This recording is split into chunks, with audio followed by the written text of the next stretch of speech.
أعوذ بالله من الشيطان الرجيم. بسم الله الرحمن الرحيم. لم يكن الذين كفروا من أهل الكتاب والمشركين منفكين حتى تأتيهم البينة رسول من الله يتلو صحفا مطهرة فيها كتب قيمة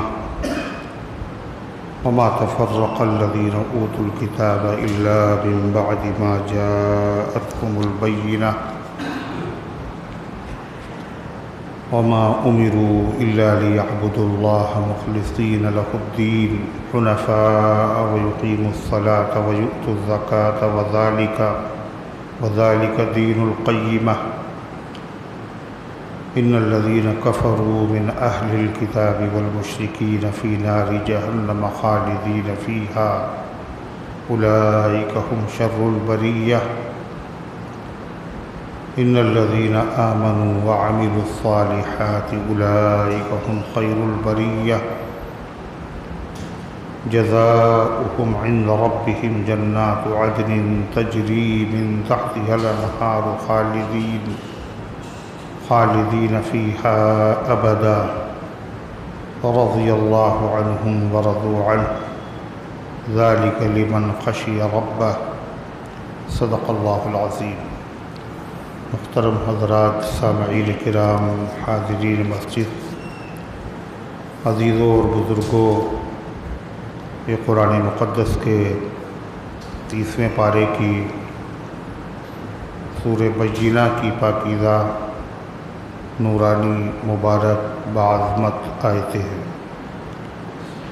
دعا کیجئے کہ اللہ تعالیٰ ان مقدس آیات کی روشنی میں صحیح اور سچی بات عرض کرنے کی توفیق نصیب فرمائے اور ہم سب کو عمل کرنے کی توفیق عطا فرمائے۔ اس سورۃ مبارکہ کا مشہور نام ہے بینہ، اور بینہ کے معنی ہیں روشن چیز، روشن منور چیز۔ اور اس سورت کا ایک نام ہے لم یکن الذین کفروا، اور اس سورت کا ایک نام ہے سورۃ المنفکین، اور اس سورت کا ایک نام ہے سورۃ البریہ۔ قرآن کریم کی یہ سورت سورہ علق اور سورہ قدر کے بعد ہے۔ سب سے پہلے سورہ علق۔ سورہ علق میں پہلی وحی جو نبی کریم صلی اللہ علیہ وسلم پر نازل ہوئی اس کا تذکرہ ہے۔ اقرأ بسم ربک الذی خلق۔ اور سورہ قدر میں اللہ نے یہ بتایا کہ یہ قرآن پاک جس کی پہلی وحی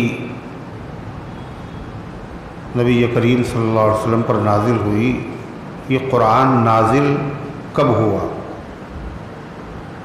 تو بتایا انا انزلناہ فی لیلۃ القدر۔ اب اس کے بعد اس صورت میں اللہ یہ بتا رہا ہے کہ یہ قرآن خالص نازل نہیں ہوا، بلکہ قرآن کو سمجھانے کے لیے ساتھ میں ایک پیغمبر بھی ہے۔ اس کا بیان اللہ تعالیٰ نے قرآن کی اس صورت میں کیا، لم یکن الذین کفروا، کہ قرآن کے ساتھ نبی کی بھی ضرورت تھی۔ نبی کو کیوں بھیجا گیا؟ یہ سورۃ پاک مدنیہ ہے، ہجرت کا واقعہ پیش آنے سے کے بعد اللہ کے حبیب جناب محمد رسول اللہ صلی اللہ علیہ وسلم کے قلب اطہر پر نازل ہوئی، اور اس میں 8 آیتیں ہیں، 1 رکوع ہے اور 399 حرف ہیں۔ اس کی تلاوت کے سننے پر 399 نیکیاں ملتی۔ اور اس صورت مبارکہ کی تلاوت کا شرف حاصل کرنے پر 3990 نیکیاں ملتی۔ اللہ کے بڑے مبارک ہیں وہ بندے جو قرآن پاک سن کر نیکیاں حاصل کرتے اور قرآن پڑھ کر نیکیاں حاصل کرتے، اور اگر اس کو سمجھا جائے تو نیکیوں میں اور اضافہ ہوتا ہے، اور عمل کیا جائے تو نیکیاں اور بڑھ جاتی۔ اللہ ہم سب کو سننے والا، قرآن پڑھنے والا، قرآن پاک کا سمجھنے والا اور قرآن کے تقاضوں پر عمل کرنے والا بنائے۔ ان میں سے کوئی چیز بغیر اللہ تعالیٰ کے عطا کیے ہوئے حاصل نہیں ہو سکتے۔ نہ ہم قرآن موجود ہے اور پڑھا بھی جا رہا ہے، مگر اللہ اگر توفیق نہ دے تو ہم سن نہیں سکتے۔ کتنے لوگ ہیں جو قرآن کی تلاوت ہوتی ہے اور باتیں کرتے، کتنے ایسے ہیں کہ اس وقت گالیاں بکتے۔ یہ اللہ کی توفیق سے ہوتا ہے، حالانکہ قرآن کی بارے میں اللہ کا حکم کیا ہے؟ وَإِذَا قُرِئَ الْقُرْآنُ فَاسْتَمِعُوا لَهُ وَأَنصِتُوا۔ جب قرآن پڑھا جائے تو اس کو سنو، نہیں فَاسْتَمِعُوا، اس کو غور سے سنو۔ غور سے سننے کا مطلب اس وقت کوئی دوسرا کام تمہارا نہیں ہونا چاہیے، تمہارا دماغ بھی ادھر متوجہ ہو، دوسرے کاموں سے فارغ ہو کر کے پھر سنو۔ اگر ساتھ میں تم بھی پڑھو گے، کوئی قرآن پڑھ رہا تم بھی پڑھ رہے ہو ساتھ میں، تو پھر قرآن کا سننا نہیں ہوا۔ یہ سننا تو جب ہی ہوگا جب کوئی پڑھے اور آپ سنیں۔ اور یہ بھی سنت ہے کہ قرآن پڑھوا کے کسی سے سننا۔ اللہ کے رسول جناب محمد رسول اللہ صلی اللہ علیہ وسلم نے حضرت عبداللہ ابن مسعود رضی اللہ عنہ سے فرمایا کہ عبداللہ قرآن سناؤ۔ تو عبداللہ ابن مسعود نے عرض کیا حضور ہم سنائیں آپ کو؟ آپ پہ تو قرآن نازل ہوا ہے۔ نہیں، آج تم سے سننے کا جی چاہتا ہے۔ کیسے خوش نصیب لوگ تھے کہ جو نبی سے قرآن سنتے تھے اور نبی ان کا قرآن سنتے تھے۔ جب حکم پایا، نبی کی اجازت ہوئی تو انہوں نے تلاوت شروع کی، اور سورہ بقرہ، سورہ آل عمران اور سورہ نساء تک پڑھتے رہے، اور اللہ کے نبی سنتے رہے۔ اور یکایک حضور پاک صلی اللہ علیہ وسلم نے فرمایا عبداللہ بس کرو، رک جاؤ۔ یہ سورہ نساء کی آیت تھی۔ وہ کون سی آیت تھی جہاں پہ آپ نے عبداللہ ابن مسعود کو روک دیا؟ فَكَيْفَ إِذَا جِئْنَا مِنْ كُلِّ أُمَّةٍ بِشَهِيدٍ وَجِئْنَا بِكَ عَلَىٰ هَٰؤُلَاءِ شَهِيدًا۔ مانے اے پیغمبر آپ کا کیا حال ہوگا جب ہم آپ کو قیامت کے دن آپ کی امت پر گواہی کے دینے کے لیے بلائیں گے، گواہی دینے کے لیے بلائیں گے۔ اذا جینا من کل امت بشہید، وہ جینا ہر امت پر اس کے نبی کو گواہی دینے کے لیے بلائیں گے، اور آپ کی امت پر گواہی دینے کے لیے آپ کو بلائیں گے۔ تو حضور کیوں یہاں پہ خاموش ہو گئے اور کیوں رک گئے؟ حضرت عبداللہ کہتے ہیں میں تو مستی میں سنا رہا تھا قرآن، حضور سن رہے ہیں، لیکن جب میں نے نظر اٹھا کے دیکھا تو آپ کی آنکھوں سے اشکوں کا سیلاب امڑ رہا تھا، آپ کی آنکھیں برس رہی ہیں۔ کیوں اس آیت پہ حضور کیوں روئے؟ قیامت کے دن امت پر گواہی کے لیے بلایا جائے، اولاد پر اس کے باپ کو گواہی کے لیے بلایا جائے۔ اگر اولاد اچھی ہے، اس کے عمل اچھے ہیں تو گواہی دیتے ہوئے مزہ آئے گا، اور اگر اپنی ہی اولاد خراب ہو، بد عمل ہو، بد کردار ہو، مجرم ہو، اور پھر باپ سے کہا جائے آپ گواہی دیجئے کہ آپ کے بیٹے نے یہ کیا ہے،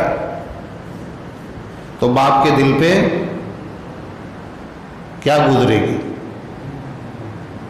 باپ کے دل پہ کیا گزرے گی؟ اللہ کے نبی کو احساس آپ کی امت میں اچھے تو کم ہیں۔ ہم سب لوگ دیکھیں اکثریت ایسے لوگوں کی ہے جو بدعمل ہے۔ کلمہ پڑھنے کے بعد سب سے اہم فریضہ ہر مسلمان کے ذمے جو نماز ہے، اسی کا حال دیکھ لیجئے کہ نماز پڑھنے والے زیادہ ہیں یا کم ہیں، اور نہ پڑھنے والے زیادہ، اور سب امتی کس کے ہیں؟ اللہ کے نبی کے امتی۔ اور یہ جرم بھی معمولی نہیں ہے، لوگ اسے بہت ہلکا سا، نمازی تو نہیں پڑھتے ہیں، جھوٹ نہیں بولتے ہیں، نماز نہیں پڑھتے ہیں، یہ جرم ہلکا نہیں۔ شراب پینا جتنا بڑا جرم ہے، اتنا ہی بڑا جرم ہے جان بوجھ کر نماز کو چھوڑ دینا۔ شراب پینا معمولی جرم ہے، معمولی جرم ہے شراب پینا، کتنا بڑا جرم ہے۔ اللہ نہ کرے کوئی شراب کا عادی ہو جائے، لوگ بھی اس کو گری نظروں سے دیکھتے ہیں، لوگ اس سے رشتہ کرنا نہیں چاہتے، مگر بے نمازی کے ساتھ ہمارا معاملہ یہی ہے، جرم تو دونوں کا برابر ہے، مجرم یہ بھی ہے، مجرم وہ بھی ہے، اور برابر کا جرم ہے، مگر اس سے ہم اتنی گھن نہیں کرتے، اس لیے کہ ہم خود بے نمازی، بچے بے نمازی، بیوی بے نمازی، گھر کے افراد بے نمازی، یہ عیب ہی نہیں ہے، حالانکہ یہ کتنا بڑا جرم۔ اللہ ہم سب کے دل میں اس جرم کے جرم ہونے کی حیثیت واضح فرما دے، اور اللہ اس جرم سے بچنے کی توفیق عطا فرمائے۔ اتنا بڑا مجرم تو غرضے کی نبی کریم صلی اللہ علیہ وسلم نے ان سے درخواست کی کہ قرآن پڑھیے، ہم سنیں۔ معلوم ہے دوسروں سے قرآن پڑھوا کے کبھی سننا سنت ہے، لیکن ہم کو سننے کی توفیق نہیں ہوتی، اس لیے کہ یہ نعمت تو ہے مگر یوں نہیں ملے گی، اللہ کی توفیق سے ملے گی، اللہ سے مانگو۔ اسی طریقے سے قرآن پاک کا پڑھنا یہ بھی نعمت ہے، قدرت بھی ہے، فرشتے نہیں پڑھ سکتے، ہم پڑھ سکتے، مگر پھر بھی ہم پڑھتے نہیں، کیوں؟ اللہ کی توفیق نہیں ہے، اس لیے توفیق مانگنا چاہیے، اللہ سننے کی بھی توفیق دے اور پڑھنے کی بھی توفیق عطا فرمائے، اور زندگی پڑھتے پڑھتے اللہ ختم کر دے۔ قرآن ختم ہونے والی چیز نہیں ہے، زندگی ختم ہونے والی چیز۔ تو اس زندگی کو کیسے ختم کیا جائے؟ قرآن پڑھتے پڑھتے۔ اور یہ کیسے ہوگا؟ یہ کیسے ہوگا؟ وَلَا تَمُوتُنَّ إِلَّا وَأَنْتُمْ مُسْلِمُونَ، اور جان نہ دینا، اللہ قرآن میں کہہ رہا ہے، مگر مسلمان ہونے کی حالت، مسلمان ہی مرنا، غیر اسلام کی حالت میں تمہیں موت نہیں آنا چاہیے، لیکن موت آدمی کے بس میں نہیں ہے کہ مسلمان ہونے کی حالت میں آدمی مرے، کتنے ہیں زندگی بھر مسلمان رہے، کل میں کفر بکا ہو چلے گا دنیا سے۔ اللہ کہہ رہا ہے کہ اسلام کی حالت میں مرنا، پھر یہ کیسے ہوگا جب اپنے بس میں نہیں ہے؟ کوئی کام اللہ نے بندے پر ایسا نہیں ڈالا جو اس کے بس میں نہ ہو۔ پھر اللہ حکم دے رہا ہے کہ تم جان نہ دینا مگر مسلمان ہی ہونے کی حالت میں مرنا. تو یہ تو اپنے بس میں نہیں. کہا نہیں ہے بس میں. کیسے بس میں ہے؟ آپ نے فرمایا کہ کما تحیون تموتون، جیسے زندگی گزارو گے ایسے ہی موت آئے گی. جیسے زندگی گزارو گے اسی طرح موت آئے گی. چیک کر لو. اگر قرآن پڑھتے رہتے ہیں تو موت بھی قرآن پڑھنے کی حالت میں آئے گی. نماز پڑھتے ہیں تو نماز پڑھنے کی حالت ہی میں موت آئے گی. ذکر کرتے ہیں تو ذکر کرتے کرتے موت آئے گی. اور اگر شراب پیتے ہیں تو پیتے ہوئے موت آئے گی. گالیاں بک رہے ہیں تو مرتے وقت بھی منہ سے کلمہ نہیں گالیاں نکلیں گی. جوا کھیل رہے ہو گے موت. عجیب اللہ کے نبی کا فرمان. اگر آدمی اس پہ غور کرے تو اس کی زندگی کے رخ کو بدلنے کے لیے اتنا ہی کافی ہے. جیسے زندگی گزر رہی ہے ایسے ہی مرو گے. تو آدمی سوچے ہم گالیاں تو نہیں بک رہے ہیں, شراب تو نہیں پی رہے, ہم بے نمازی تو نہیں ہیں, ہم ذکر سے غافل تو نہیں ہیں. اگر ایمان پر مرنا چاہتے ہیں, اچھی حالت میں مرنا چاہتے تو اچھے اعمال اختیار کرو. اور اگر بری کیفیت ہے تو اسی طرح جان بھی نکلے گی. کبھی کبھی ایسا بھی ہوا کہ مرنے کا وقت ہے اور کیا مسئلہ ہے, جب کسی آدمی کے انتقال کا وقت ہو تو اس کو چھوڑ کے سب کو چلا جانا چاہیے. اس کے پاس آ کے بیٹھنا چاہیے. کون بیٹھے؟ جو پاک لوگ ہو. اگر نماز پڑھنے کی پوزیشن میں عورتیں نہیں ہیں تو اس وقت وہ وہاں پہ نہ رہیں. یہاں پاک لوگ آنے والے, یہاں فرشتے آنے والے ہیں, اور صرف بیٹھے نہ رہیں بلکہ کلمے کا ورد کرے. کلمہ پڑھے, لا الہ الا اللہ, اشہد ان لا الہ الا اللہ, اشہد ان محمد رسول اللہ.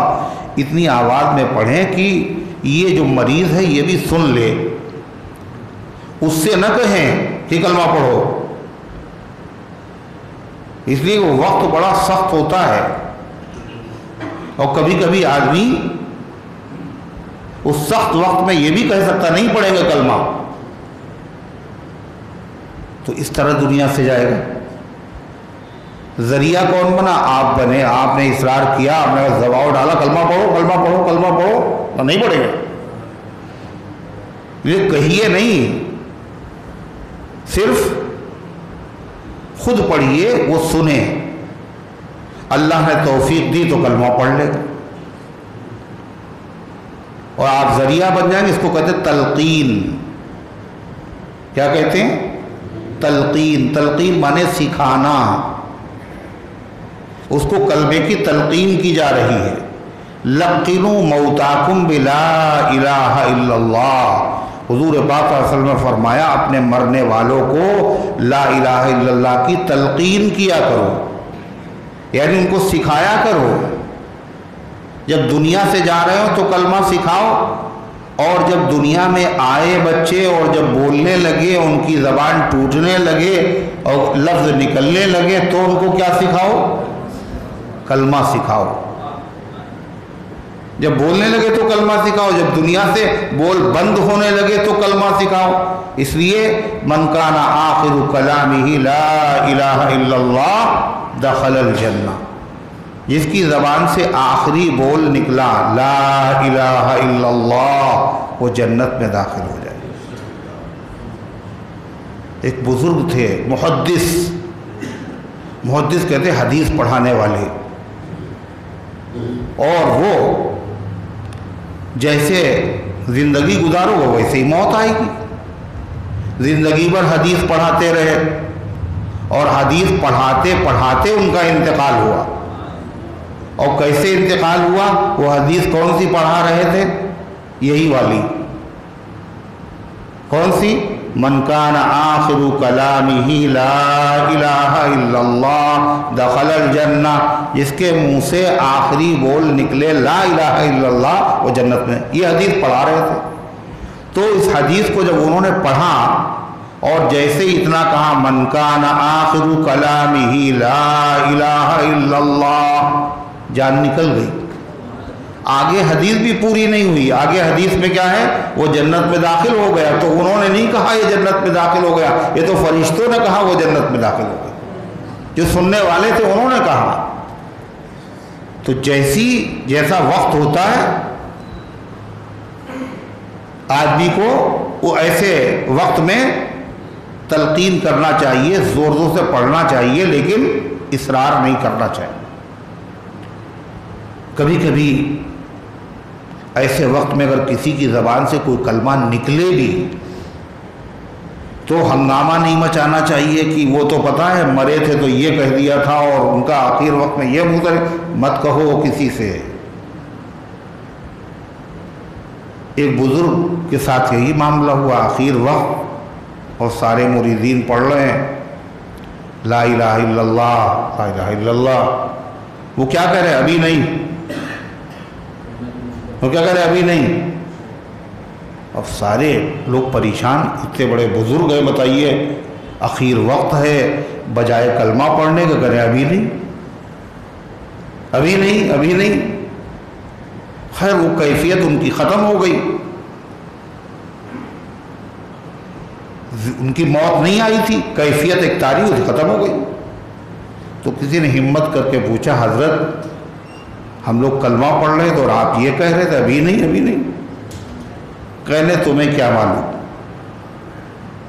تم نے نہیں دیکھا، تم ہم کو دیکھ رہے تھے اور ہم دیکھ رہے تھے کہ شیطان یہاں ہے اور وہ کہہ رہا کامیاب ہو گئے، تم ایمان بچا کے لے جا رہے ہو تم ہم سے، ہم نے بڑی کوشش کی تمہارا ایمان خطرے میں پڑ جائے مگر ہم ہار گئے، تم جیت گئے۔ تو میں اس سے کہہ رہا تھا ابھی نہیں، ابھی جان باقی ہے، ابھی روح باقی ہے، ابھی زندگی باقی ہے، اور اعتبار کاہے کا ہے؟ بالکل آخر کا۔ اس لیے پوچھ بھی لینا چاہیے، کبھی کبھی یوں ہی نہیں اڑا دینا چاہیے، ارے ان کی تو موت ایسے ہوئی، انہوں نے تو ایسے کہہ دیا۔ غرضے کی جس طرح زندگی گزر رہی ہے، کبھی ایسا ہوا کلمہ پڑھنے کی تلقین کی گئی اور جواب میں بجائے کلمہ پڑھنے کے وہ آدمی گالی بک رہا ہے، ایسا بھی ہوا۔ تو اللہ نے دنیا میں دکھا دیا جیسے زندگی گزارو گے ویسے ہی موت آئے گی۔ ایک کلمہ آپ کا، دوسرا کلمہ جو اس سے زیادہ عبرت انگیز ہے وہ کیا ہے؟ بھئی گالی بک کر کے مر گیا وہ آدمی، تو گھر والوں کو پتا، محلے والوں کو پتا، بس سب کو تھوڑی نہ پتا ہے۔ اگر پورے شہر کو معلوم ہو اور پورے ملک کو معلوم ہو فلاں آدمی مرا اور مرتے وقت گالیاں بک رہا تھا تو کتنی بدنامی ہو، لوگ دیکھے باقاعدہ، تھوڑے لوگوں نے دیکھا اور زیادہ لوگوں نے دیکھا، بدنامی ہوگی نہیں ہو۔ میدان محشر میں کتنا بڑا مجمع ہو، کتنا بڑا مجمع ہو، اس بھرے مجمع میں کیا ہوگا؟ اللہ کے نبی نے آگے فرمایا وَكَمَا تَمُوتُونَ تُحْشَرُونَ، اور جس حالت میں مرو گے اسی حالت میں میدان حشر میں اٹھائے جاؤ۔ اب اگر وہ گالیاں بکتے ہوئے مرا تو جب اٹھے گا میدان محشر میں تو کیا کر رہا ہوگا؟ گالیاں بک رہا ہوگا۔ قرآن کی تلاوت کرتے ہوئے مرا تو کیا ہوگا؟ تلاوت کرتے ہوئے آئے گا میدان محشر۔ اگر وہ حج کر رہا تھا، احرام کے کپڑے پہنے ہوئے ہے، تلبیہ پڑھ رہا تھا تو تلبیہ پڑھتے ہوئے میدان محشر میں آئے، لبیک اللہم لبیک یہ پڑھ رہا۔ نبی کریم صلی اللہ علیہ وسلم کے مبارک حج میں ایک صحابی گر پڑے، پیروں کے نیچے کچل گئے، انتقال ہو گیا۔ آپ جو ہے قیامت کے دن جب یہ آئیں گے تو احرام کی حالت میں ہوں، کیسے کپڑے پہنے ہوں گے؟ احرام کی حالت میں مرے، احرام کی حالت میں ہوں، اور یہ کہہ رہے ہوں گے لبیک اللہم لبیک، اے اللہ میں حاضر ہوں، اے اللہ میں حاضر۔ تو جیسے زندگی گزرے گی ویسے ہی موت آئے گی، اور جیسے موت آئے گی ویسے ہی میدان محشر میں اٹھایا جائے گا۔ اس لیے ہم لوگوں کو سوچنا چاہیے زندگی گزرے گی کیا مطلب؟ ابھی کیا بہت باقی ہے؟ کوئی گارنٹی ضمانت ہے؟ ابھی 10 سال ہے، ابھی 20 سال ہے، ابھی 50 سال ہے، کچھ نہیں کہا جا سکتا۔ آگاہ اپنی موت سے کوئی بشر نہیں، سامان 100 برس کا ہے، پل کی خبر نہیں۔ آگے آنے والے لمحے میں کیا ہونے والا کچھ پتہ نہیں ہے، اس لیے توبہ کرنے میں دیر مت کرو۔ عجلوا بالتوبۃ قبل الموت، مرنے سے پہلے توبہ کر لو۔ عجلوا بالصلاۃ قبل الفوت، اور نماز کے قضا ہونے سے پہلے نماز پڑھ لو، آگے خدا جانے موقع ملے یا نہ ملے۔ اس لیے کیا کہا؟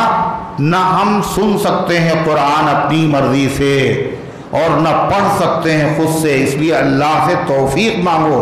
اللہ سننے کی بھی توفیق عطا فرمائے، اللہ پڑھنے کی بھی توفیق عطا فرمائے، اور اللہ تعالیٰ سن کر سمجھ کر عمل کرنے کی بھی توفیق عطا فرمائے۔ اللہ نے جب سننے کی توفیق دی ہے تو اس کا مطلب عمل کی بھی توفیق ملے گی، اس لیے سن تو لو۔ تو قرآن کریم کی یہ سورت پاک، اللہ کے نبی نے صحابہ سے قرآن سنا بھی اور صحابہ کو قرآن سنایا بھی۔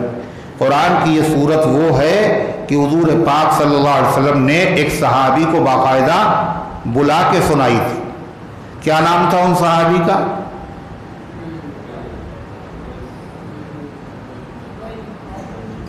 دیکھ لیں کتنے لوگوں کو یاد ہے، پچھلا درس ہے۔ وہ صحابی جن کو حضور پاک صلی اللہ علیہ وسلم نے باقاعدہ بلایا اور یہ کہا پتہ ہے تمہیں اللہ نے کہا ہے کہ ہم تم کو یہ قرآن کی سورت سنائیں۔ وہ کون سے صحابی تھے؟ 2-3 لوگ ہوئے۔ ابھی یہ لوگ کہہ رہے ہیں ٹھیک ہے، یہ لوگ بول دیے کافی ہے، کفارہ ادا ہو گیا۔ کون سے صحابی تھے؟ حضرت ابی ابن کعب رضی اللہ عنہ۔ آپ نے کیا کہا تھا؟ آپ نے کیا فرمایا تھا؟ اقرأہم ابی ابن کعب، تمام صحابہ میں سب سے زیادہ قرآن پڑھنے والے حضرت ابی ابن کعب ہیں۔ حضرت فاروق اعظم نے مسجد نبوی میں تراویح کی نماز میں انہی کو امام بنایا تھا۔ حضور پاک صلی اللہ علیہ وسلم نے ان کو بلایا اور کہا کہ ابی پتہ ہے تمہیں جبریل علیہ السلام آئے تھے اور اللہ کا حکم لے کر کے آئے کہ ابی کو سورہ بینہ سناؤ۔ یہ جو میں نے سورت کی تلاوت کی، اسی سورت کے بارے میں اللہ کا آرڈر آیا۔ تو حضرت ابی نے جب سنا تو کہنے اذکر تسمع، کیا میرا وہاں ذکر ہوا ہے؟ کہاں؟ کیا عرش پر، کیا اللہ کے وہاں میرا ذکر ہوا ہے؟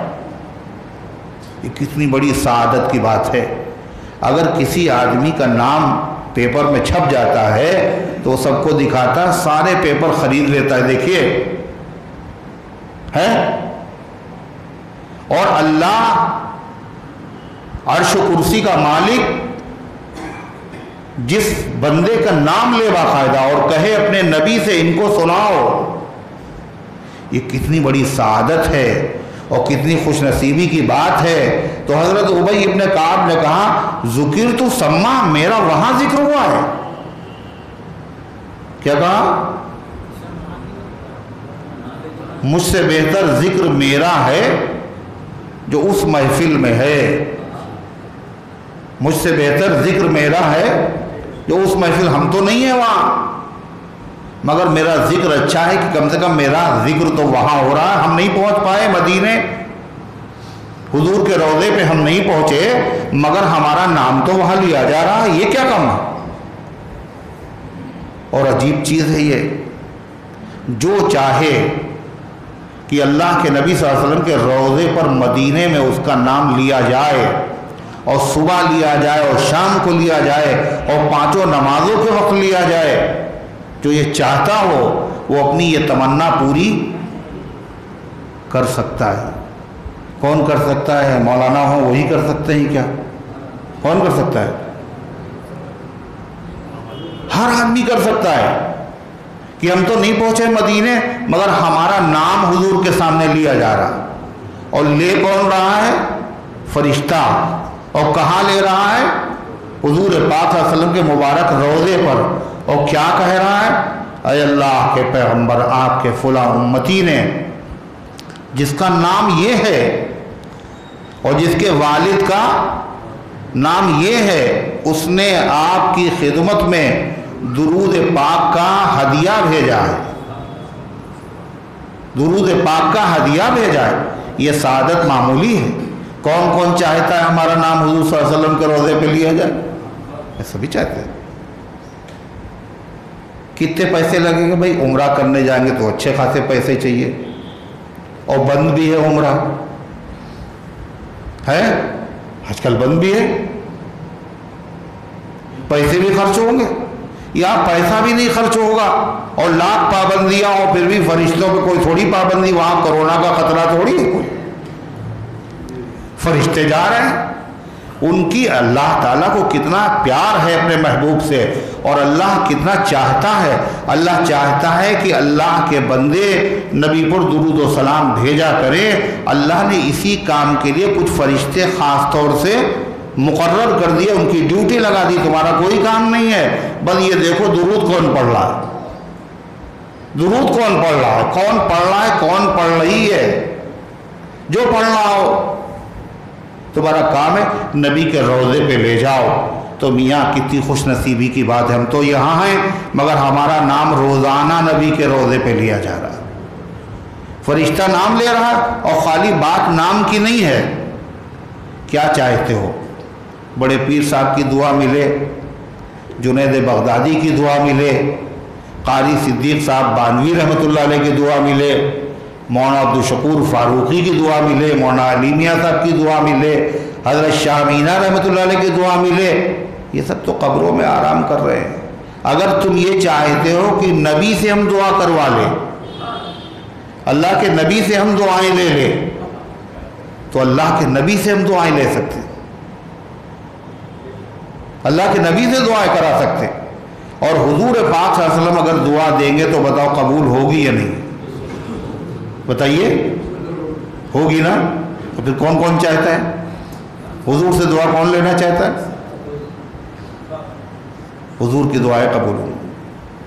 کیا کرنا پڑے گا؟ درود شریف پڑھ لو، درود شریف فرشتہ، یہ دعا ہے، درود شریف، درود شریف دعا ہے۔ اللہم، اے اللہ، صلی علی محمد، رحمت نازل فرما محمد صلی اللہ علیہ وسلم پر، وعلی آل محمد، اور محمد صلی اللہ علیہ وسلم کی اولاد پر، اور کما صلیت علی ابراہیم وعلی آل ابراہیم، جیسے آپ نے رحمت نازل فرمائی ابراہیم علیہ السلام پر، ان کی اولاد پر، انک حمید مجید، اللہم بارک، اے اللہ برکت نازل فرما آخر تک۔ تو فرشتہ جب لے کے پہنچا حضور کے پاس، تو اللہ کے نبی قبر پاک میں زندہ ہے، حیات ہیں۔ آپ نے فرمایا جو یہاں آ کے پڑھتا ہے درود و سلام، میں خود سنتا ہوں، اور جو دنیا میں کہیں سے پڑھتا ہے ابلغتہ، تو وہ میری خدمت میں پیش کیا جاتا ہے، مجھے پہنچایا جاتا ہے۔ اور جب حضور سنتے ہیں، ہدیہ جب آپ کو ملتا ہے، تو اپنی دنیا کی زندگی میں اللہ کے نبی کا دستور کیا تھا پتہ ہے؟ جب کوئی ہدیہ آپ کو دیتا تھا تو کبھی ایسا نہیں ہوا کہ آپ نے اس کو رکھ لیا ہو اور اس کا بدلہ نہ دیا، ہمیشہ بدلہ۔ جس نے آپ کے ساتھ کوئی سلوک کیا، کوئی احسان کیا، آپ کے ساتھ تو کیا، آپ کے اگر رشتہ داروں کے ساتھ بھی کیا ہے، تو اللہ کے نبی نے اس کا احسان نہیں رکھا، اس کا بدلہ دیا ہے، چاہے جتنا برا آدمی ہو۔ عبداللہ ابن ابی جو منافق تھا وہ بہت برا تھا. حضور پاک صلی اللہ علیہ وسلم نے اس کو اپنا مبارک کرتا دیا تھا کفن میں. اور یہ آپ نے کیوں دیا؟ محدثین نے لکھا ہے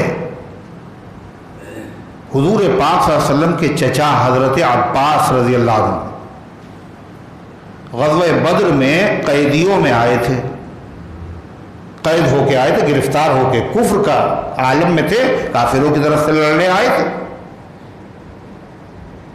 اور ان کا قد بھی بڑا لمبا تھا اور بڑے خوبصورت تھے حضرت عباس، اور کیوں نہیں ہوں گے، وہ تو نبی کے چچا تھے، اور بڑا احترام کرتے تھے آپ. حضرت عباس رضی اللہ عنہ کا کرتا جو ہے وہ پھٹ گیا، گرفتاری میں کرتا ان کا پھٹ گیا.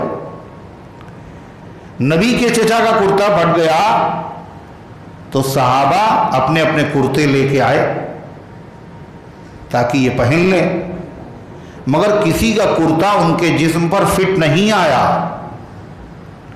تو عبداللہ ابن ابی جو تھا منافق، بظاہر کلمہ پڑھتا تھا، دل میں کفر تھا اس کے، نماز بھی پڑھتا تھا آپ کے پیچھے، وہ بھی بڑا لمبا چوڑا، وہ اپنا کرتا لے کے آئے.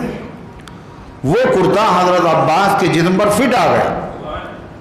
چونکہ اس نے نبی کے چچا کو کرتا پہنایا تھا، اس کا احسان رہ نہ جائے، حضور پاک صلی اللہ علیہ وسلم نے اپنا مبارک کرتا اسے کفن میں عطا کر دیا. اور آپ نے اپنی وفات سے 5 دن پہلے، کتنے دن پہلے؟ انتقال سے صرف 5 دن پہلے مسجد نبوی میں منبر پر آخری تقریر کی آپ نے. آخری خطبہ تھا وہ آپ کا، آخری تقریر. اس تقریر میں حضور پاک صلی اللہ علیہ وسلم کی تقریر کا عنوان کیا تھا پتہ ہے؟ فضائل صدیق اکبر. فضائل ابو بکر صدیق کی فضیلت، ان کا مقام، ان کا مرتبہ کون بیان کر رہا ہے؟ اللہ کے نبی. مسجد نبوی میں وفات سے پہلے منبر مبارک پر حضور کی تقریر ہے، اور اللہ کے نبی جو تقریر کرتے تھے، جو جی چاہتا تھا وہ کرتے تھے، جو جی چاہتا تھا وہ کرتے تھے. نہیں، اپنی مرضی سے کبھی کچھ نہیں کہتے. آقا جو خدا کہتا ہے، سرکار وہی کہتے ہیں. اللہ کہہ رہا ہے کہ وفات سے پہلے منبر پر پہنچ کر ابو بکر کے مناقب، فضائل، خصوصیات بیان کر دیجئے، امت کو ان کا مقام معلوم ہو جائے، تاکہ آپ کے بعد پھر اختلاف نہ ہو، اور امت بغیر کسی اختلاف کے آپ کی جانشینی کے لیے کس کو قبول کر لے؟ حضرت ابو بکر کو قبول کر لے، ان کے ہاتھ بیعت کرے. تو آپ نے جو فضائل بیان کیے ان میں آپ نے فرمایا، سنو، ان امن الناس علی فی صحبتہ و مالہ ابو بکر، کہ تمام لوگوں میں اپنی رفاقت اور اپنے مال سے جس نے میرے اوپر احسان کیا ہے وہ ابو بکر صدیق ہیں. حضور کہہ رہے ہیں اللہ کے نبی کا احسان سب پر ہے، پوری انسانیت پر ہے. اللہ کے نبی کہہ رہے مجھ پر جس کا سب سے زیادہ احسان ہے، مال کے ذریعے سے، رفاقت، ہمدردی اور ساتھ اور خدمت کے ذریعے سے. یہ کیا کر رہے ہیں آپ؟ یہ آپ کیا کر رہے ہیں؟ رفاقت اور کیسے؟ مالی خدمت کے ذریعے سے. ابو بکر کا ہے. اور پھر آپ نے فرمایا کہ جس نے بھی میرے ساتھ احسان کیا میں نے اس کا بدلہ ادا کر دیا، چکتا کر دیا. کوئی بچا نہیں امت میں جس کا میرے اوپر احسان ہو اور میں نے بدلہ نہ دیا ہو. حضور نے بتا دیا آپ کو. اس کا مطلب آپ ہر ایک کے احسان کا بدلہ دیتے تھے. اور یہ بھی پتا چلا کہ آپ پر کسی کے احسان کا بدلہ باقی نہیں ہے. آپ نے کہا الا ابا بکر، مگر ابو بکر کا. ابو بکر کے احسان کا بدلہ میں نہیں دے سکا. قیامت کے دن ان کے احسان کا بدلہ اللہ عطا فرمائے گا. اور اللہ جب عطا فرمائے گا تو اپنی شان کے اعتبار سے عطا فرمائے۔ تو حضور کی یہ تھا طریقہ، کسی نے کچھ بھی اگر کیا آپ کے ساتھ، آپ نے اس کا بدلہ اگر اولاد کے ساتھ کیا، اگر چچا کے ساتھ کیا، رشتہ داروں کے ساتھ کیا، آپ نے اس کا بھی بدلہ دے دیا۔ ایک صحابی تھے، وہ دیہات میں رہتے تھے، ظاہر ان کا نام تھا، تو دیہات سے سبزی ابزی کبھی کبھی لے کے آ جاتے حضور کی خدمت میں، تو آپ شہر مدینہ کی چیزیں ان کو دیتے تھے اور کہتے تھے یہ میرا دیہات ہے اور میں ان کا شہر ہوں، بدلہ دے رہے ہیں آپ۔ اور نہایت کالے تھے وہ، چہرہ انتہائی کالا سیاہ، مگر اس سے کیا ہوتا، دل تو ان کا بڑا روشن تھا، بڑا منور تھا۔ وہ بازار میں بیٹھے ہوئے سودا بیچ رہے، حضور صلی اللہ علیہ وسلم پیچھے سے گئے اور آپ نے ان کی آنکھیں بند کر لی، پیچھے سے ہاتھ ڈال کر کے آنکھیں بند کر لی اور کہا من یشتری ھذا الغلام، کون ہے جو اس غلام کو خریدے گا؟ حضور کے ہاتھ، انہی سے پتہ چل جائے گا یہ کس کے ہاتھ ہیں۔ حضور کی آواز بھی چھپ نہیں سکتی، آواز سے پتہ چل گیا۔ تو حضرت ظاہر کو پتہ حضور ہیں، تو اپنی پیٹھ جو ہے حضور کے سینے سے رگڑنے لگے اور برکت حاصل کرنے کے لیے، اور کہنے اے اللہ کے رسول مجھے کون خریدے گا، میں تو کھوٹا ہوں، سکہ ہوں۔ آپ نے فرمایا تمہیں نہیں معلوم، تمہاری اللہ کے وہاں بڑی قیمت۔ تو یہ معاملہ تھا نبی کریم علیہ السلام کا اپنے صحابہ کے ساتھ، اس طرح رہتے تھے آپ۔ یہ نہیں کہ ریزرو ہوں، بالکل کسی سے بات ہی نہیں کر رہے، ہر وقت غصے میں ہیں، ایسا نہیں تھا۔ تو غرضے کی آپ نے بدلہ دیا، یہ جب دنیا میں آپ تھے تشریف فرما تو بدلہ دیا کرتے تھے، اور آج بھی قبر پاک میں آپ زندہ ہیں، آپ کی سیرت بدلی نہیں ہے، آج بھی حضور بدلہ دیتے ہیں۔ آپ اگر ہدیے میں دعائیں بھیج رہے ہیں درود شریف کی شکل میں، تو اللہ کے نبی صلی اللہ علیہ وسلم جواب میں دعائیں ہمیں دے رہے ہیں، اور اللہ کے نبی کی دعا جب ہوگی تو بتاؤ نقشہ بدلے گا نہیں بدلے گا، فوراً قبول ہوگی، فوراً اثر ظاہر ہوگا۔ یہ تجربے کی بات ہے، اور تجربے کی بات کا جب آدمی دوبارہ تجربہ کرتا ہے تو پتہ ہے اس کو کیا ملتا ہے۔ جو چیز تجربے میں آئی ہوئی ہو، آدمی کہے لاؤ ہم بھی تجربہ کر کے دیکھیں، تو اس کو شرمندگی کے علاوہ کچھ نہیں ملتا۔ جب یہ تجربے میں آئی ہوئی بات ہے تو اس میں تجربہ کرنے کی کیا ضرورت، یقین کرو۔ من جرب المجرب حلت لہ الندامہ، ایک عربی کا شاعر کہتا ہے جو آزمائی ہوئی چیز کو آزماتا ہے اس کو ندامت اور شرمندگی کے علاوہ کچھ حاصل نہیں ہوتا۔ کیا ہے تجربے کی چیز؟ پریشانی، بے قراری، بے چینی، مایوسی، بدحالی میں جب کبھی آدمی درود شریف پڑھے گا، اسی وقت اللہ تعالیٰ کی طرف سے اس کے دل کو سکون حاصل ہو جائے گا، فوراً کے فوراً۔ اس سے اچھا کوئی نسخہ نہیں ہے دل کے اطمینان کا۔ اس میں دعا بھی ہے، اس میں اللہ کا ذکر بھی ہے، اس میں نبی کریم صلی اللہ علیہ وسلم پر درود اور سلام بھی ہے، کیا نہیں ہے۔ اور یہ دعا قبول ضرور ہوتی ہے اللہ تعالیٰ کے وہاں۔ ذکر سرکار دو عالم نے سکون بخش دیا، یہ طبیعت غم و آلام سے گھبرائی ہے۔ یہ ہے حضور پاک صلی اللہ علیہ وسلم پر درود پڑھنے کی برکت۔ تو میں عرض یہ کر رہا تھا کہ حضور پاک صلی اللہ علیہ وسلم نے کیا کہا، اللہ کا آرڈر آیا کہ میں تمہیں سورہ بینہ سناؤں۔ کہ حضور میرا وہاں ذکر ہوا ہے، ہم یہاں ہیں، ہمارا ذکر مدینے میں ہو رہا ہے، مجھ سے بہتر ذکر میرا ہے جو اس محفل میں ہے۔ وہ فرش پر تھے، مگر نبی کے غلام کا ذکر کہاں ہو رہا تھا؟ عرش۔ ثم ذکرت، کہ مجھے وہاں یاد کیا گیا۔ ایک روایت میں ہے وہ سمانی، حضور کیا میرا نام لیا ہے اللہ نے؟ کیا حضور پاک صلی اللہ علیہ وسلم کیا اللہ نے میرا نام لیا ہے؟ ابی ابن کعب کو سنو۔ آپ نے فرمایا نعم، ہاں۔ تو حضرت ابی مارے خوشی کے آنکھوں سے ان کے آنسو روا ہو گئے کہ مطلب کہاں بے اوقات بندہ اور کہاں ہمارا مالک عرش پر ہمارا نام لے کے ذکر کر رہا اور کہہ رہا ابی کو قرآن سناؤ اور سورہ بینہ سناؤ۔ تو جب یہ حدیث انہوں نے سنائی تو کسی نے ان سے کہا، جب سنائی تو کسی نے کہا تو آپ کو تو بڑی خوشی ہوئی ہوگی جب اللہ کے نبی نے کہا ہوگا کہ تمہارا نام لے کے اللہ تعالیٰ نے کہا ہے کہ ان کو سناؤ، تو تمہیں تو بڑی خوشی ہوئی ہوگی۔ کہنے لگے کیوں خوشی نہ ہوتی؟ ذالک فضل اللہ ورحمتہ، یہ اللہ کا فضل ہے، اللہ کی رحمت ہے۔ اور اللہ قرآن میں کیا کہتا ہے؟ فَبِذَالِكَ فَلْيَفْرَحُوا وَبِفَضْلِ اللَّهِ وَرَحْمَتِهِ، اللہ کے فضل اور اللہ کا رحم ہے، وَبِذَالِكَ فَلْيَفْرَحُوا، اور اللہ کے فضل اور رحم پر خوش ہونا چاہیے یا رونا چاہیے؟ خوش ہونا چاہیے، اللہ کا حکم ہے خوشی مناؤ۔ کیا فضل تھا اللہ کا؟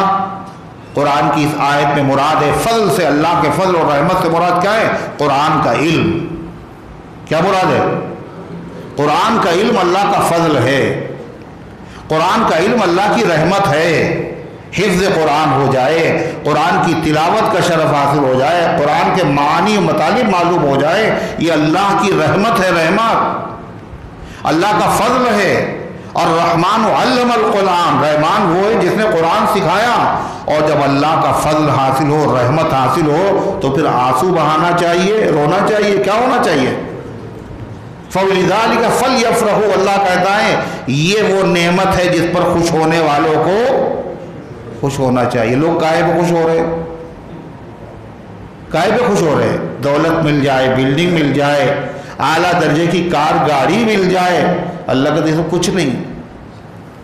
جس نعمت پہ خوش ہونا چاہیے وہ نعمت کون سی ہے؟ قرآن کی نعمت ہے، قرآن کی دولت۔ اللہ اتنی بڑی نعمت ہے، اس پہ خوش ہونا چاہیے۔ حدیث میں آتا ہے، حضور پاک صلی اللہ علیہ وسلم نے فرمایا لا حسد الا فی اثنین، دو چیزیں ایسی ہیں جن میں حسد کرنا چاہیے۔ حسد کیا ہوتا ہے؟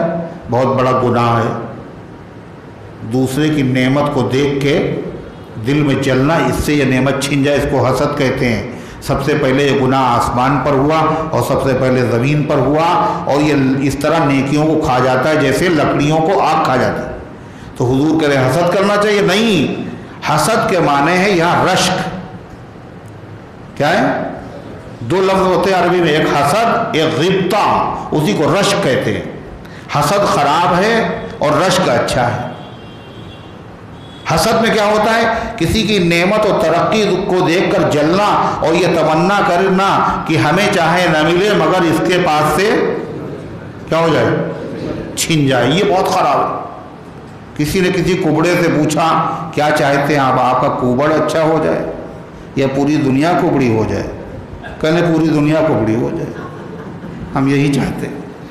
دوسرے کا سکون اور چین اور خوشی برداشت نہیں ہے۔